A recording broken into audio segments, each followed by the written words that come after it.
Creativity is something that was really strongly ingrained in my sister and I from a very early age. I mean, my parents were very eclectic and talented people. Our dad was a self-taught electrician.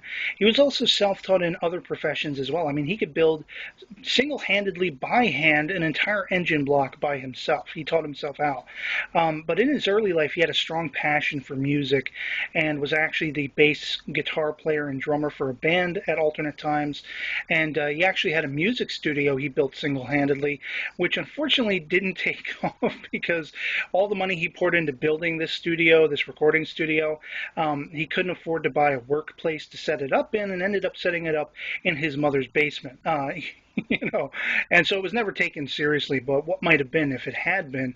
And with our mother, she was a very eloquent writer and was well read, was a very proficient artist in her later life. A lot of that talent stayed suppressed because, well, life happens.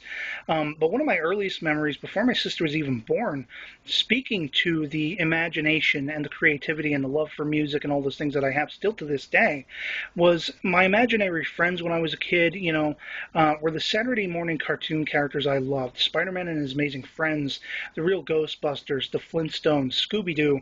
And I would imagine as I was sitting out of my swing set in our backyard in our house in New Jersey, these grand parades where I was like the herald of the parade, and I was listing off all these different characters, and I would be humming the theme music to their shows whenever they were on the spot, whenever they were the ones meant to get the attention from the roaring crowd.